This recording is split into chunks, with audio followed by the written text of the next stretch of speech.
G'day trainers and welcome back to another sub 5 minute deck build video. Are you like me and are sick of seeing absolutely everybody run double Mewtwo, double Gardevoir in every single match? Then use this deck to put them in their place and punish them for their horrible choices in Pokemon decks. To counter Mewtwo, you're going to want to build a Dark Majority deck. This is going to utilize Alakazam alongside all of your Dark powerhouses. As usual, I'll offer an alternative deck build at the end of the video in case you don't have all of the required cards. To begin, you're going to need the following to be able to build this deck. 1 Abra, Kadabra and Alakazam, 1 Ekans and Arbok, 1 Grimer and Muk, 2 Koffing and Weezing. For items, you're going to run 2 potions and 2 Pokeballs, and for supporters, you're going to need 2 Professor's Research, 2 Koga, and 1 Sabrina. The general strategy you're going to want to use is to get your Koffing out as quickly as possible and evolve to Weezing as soon as you possibly can. It's up to you if you want to put any energy on it. I personally don't, unless I've got no other cards on the bench. I will use Weezing to wall out and poison the enemy's active Pokemon. If you have a bad starting hand, you can always put your energy onto Koffing or Weezing so you can begin some chip damage. 20 damage from Koffing might not seem like a lot, but add that extra 20 from type advantage and now you're seriously talking. While Weezing is defending, you need to work on getting out Grimer and Muk onto the field.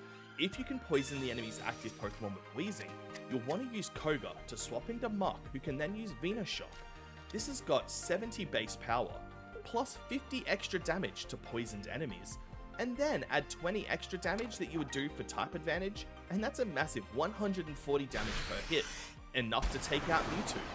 The final 10 damage will come from the poison.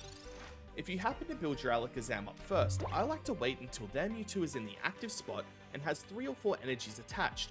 That way, when Alakazam launches its Psychic, it can deal anywhere from 150 to 180 damage on that Mewtwo, enough to easily one-shot before you get wrecked. If it's not in the active spot, that's where your Sabrina card comes in handy. Thankfully, Alakazam only needs 1 Psychic Energy. The remaining 2 can be of any type. This greatly increases Alakazam's viability in this deck. Now, if you don't have Alakazam, I would suggest running a Mono Dark team. It's very similar, but you are going to need 2 Ekans and Arbok, 2 Grimer and Muk, 2 Koffing and Weezing.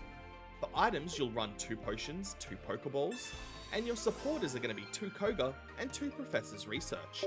The strategy here will be very similar to above, just without the use of Alakazam.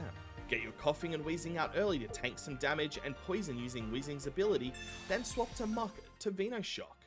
You should also utilize Arbok, who for only 2 energy can deal 60 damage, 80 damage to Psychic types like Mewtwo, essentially 2-shotting them, but also prevents your opponent from retreating next turn.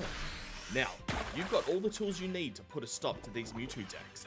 Get out there, show them who's boss, and let me know how it goes in the comments.